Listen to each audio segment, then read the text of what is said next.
Let me know what you think. Do you think the whole Epstein files situation is overblown? Do you want to see the Epstein files? Do you think the client list even exists?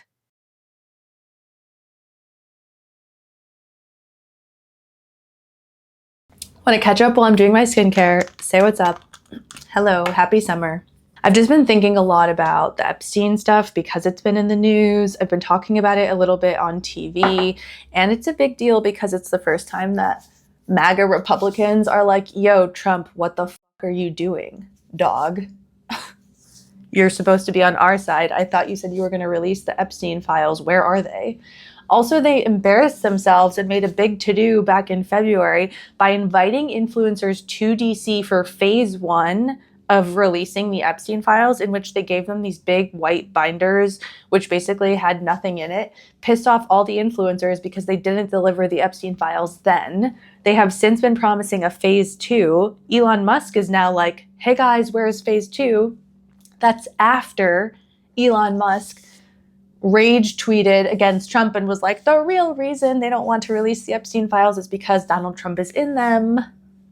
He deleted that tweet, probably from pressure. It's just crazy. It's just crazy. It's just crazy. I think a lot about these things. The Epstein stuff is particularly interesting to me because of that, like this rift in the MAGA movement that we're seeing, but also because of how it connects to recent pop culture and my personal life. So let's talk about it. Last summer, around this time, I guess in June, maybe it was last May, Kendrick Lamar released Not Like Us. And it was obviously an instant banger. But I was thinking this morning on my walk with Marlon how it's kind of related, or like maybe the through line from Kendrick to Epstein and the Diddy trial even. Because Kendrick Lamar saying like, they not like us, they being pedophiles, felt like such a bizarre win for victims of child abuse. It wasn't just a diss track. Obviously, it's a very good one. It was someone finally standing up and saying, I see the way that you use your power to hurt people, and I refuse to be like you. I refuse to carry what you carry, to do what you do. I can be powerful in a different way. So for those of us who grew up being hurt by people we were told to trust, whether that was parents, relatives, coaches, teachers, whoever, watching powerful men do disgusting things and still be celebrated, protected, worshipped, it does something to you. It does something to you. You start to believe like that's just how the world works. And I guess I should get used to it, find my place in a world that doesn't give a shit about people like me, that no one will ever speak these things out loud, that nobody will ever choose to even stand apart from it. So when Kendrick did, even in the form of a rap beef, it felt like someone finally did. It felt like someone finally cracked the silence. That quiet little lyric, they not like us, it became this anthem in my head. Like fully an anthem. And it kind of felt weird being an anthem because of what it's about and what we're talking about. But it just felt so good. Like it honored this righteous anger in me that I've felt for so long, but especially recently after going through therapy, about people who abuse their power and specifically to hurt children. And that's also why I've been obsessed with the Epstein files situation for so long. It's not just gossip or curiosity about which names are on that list. It's a desperate hope that maybe finally the world will see what we know, that all of this is real, that powerful people, unfortunately, some of them hurt kids, exploit them, ruin lives, and that they've gotten away with it for so long. They've been rewarded in the process. We cling to things like the Epstein files, and you see people doing this because we want justice. Even if it never comes, even if it feels naive, we want someone somewhere to finally say, you were right to feel the way that you did. They were wrong to do what they did. One of the moments that kind of shook me the most while reading about the Epstein case was how so many of the survivors talked about being brought in to give him a massage. At first, it didn't fully register to me, like, why it got to me so deeply until it clicked. Because when I was a kid, and this is something I have never talked about publicly before, but when I was a kid, my mom used to make me give her massages while she was completely naked. And she would moan loudly as if she were, experiencing sexual climax. And it's obviously hard to talk about. Sorry.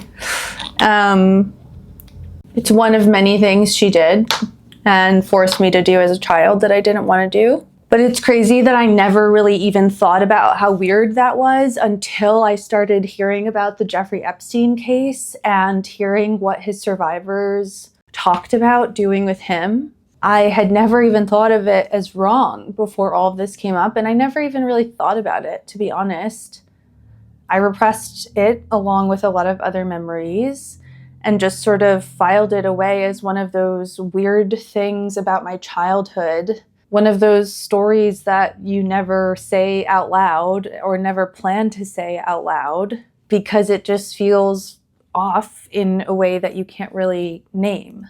Reading about Epstein's victims and how those massages were really like the entry point into so much more abuse, how it was treated as something normal and expected, how it confused and trapped these young girls with these horrible adults.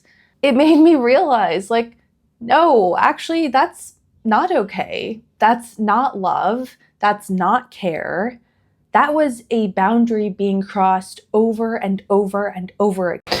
And it's just like crazy that it took me a long time to realize that being asked or expected to massage an adult, especially a naked parent, is not normal and is never okay in any circumstance whatsoever. It is a complete boundary violation, and it's absolutely point blank, period, a form of abuse. The fact that it came from my own mother has made it even crazier and more difficult and confusing to name and understand and process, because I was taught, like many others, to believe that my parents' behavior is inherently normal and something that is nurturing or acceptable, even when it's clearly not. And when the adult in the situation knows better. And that's what is so interesting about the Epstein story, is that it's not just, and other stories like it, it can help survivors like me see our own experiences in a new light, because it kind of normalizes the truth that we otherwise think is too ugly to even face, which is that powerful adults, whether they're billionaires or parents, sometimes exploit their power and violate children in ways that are deeply wrong, no matter how they try to rationalize it or disguise it. And I really wish that somebody had told me all of that a little sooner. So let's talk about the numbers for a second, because the numbers back all of this up, and they are facts that we simply cannot keep ignoring. 1 in 4 women and 1 in 6 men in the US were sexually abused as children. That equals more than 42 million survivors who are alive today. Nearly 70% of all reported sexual assaults happen to children under the age of 18. Kids aged 12 to 17 experience sexual assault at 2.3 times the rate of adults. 73% of children don't tell anyone about the abuse for at least a year. 45% don't tell for at least 5 years. Some never tell at all. Most kids don't tell. Many of us don't even realize what happened was so messed up and so abusive until much later in life, much later than it was done to us. And then it's like, what am I to do with all of this information? How do I even process. And I think this is why the Diddy verdict hurt so much, and I almost had to disconnect from any news about it after the verdict came out, because it hurt in a different but deeply serious way. Because unlike Epstein, who died before facing a trial, here was someone who actually made it to court and yet still slipped through.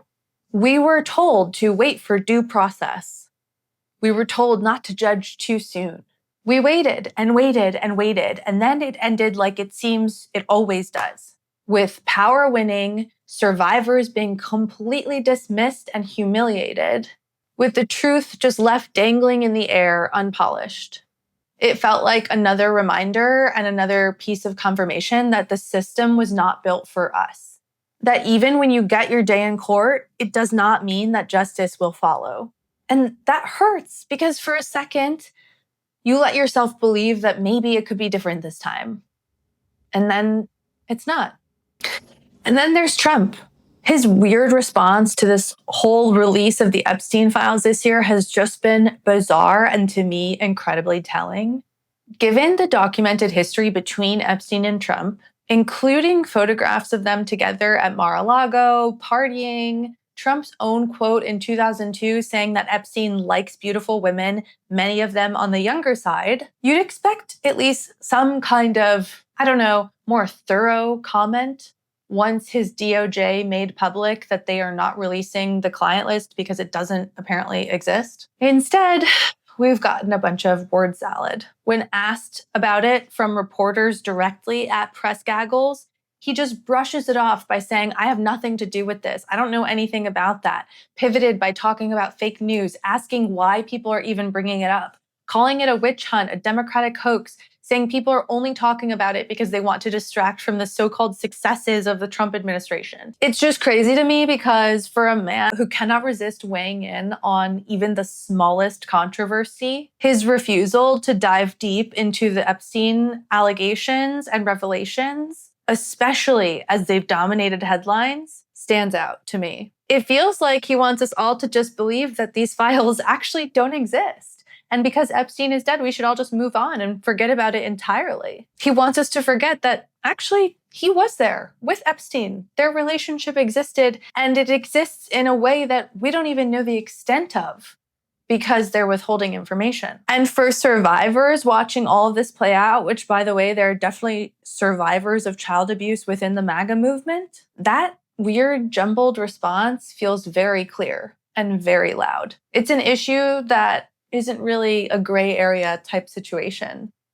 You're either friends with pedophiles or you're not. It feels like another powerful man trying to erase reality simply because he has the power to do so. So I don't know, guys. Let me know what you think. Do you think the whole Epstein file situation is overblown? Do you want to see the Epstein files? Do you think the client list even exists? Let me know in the comments what you think. I'd love to know. And thanks as always for being here. Make sure you subscribe and share with a friend who could use this. And I'll see you next time. Bye. Love you. Bye.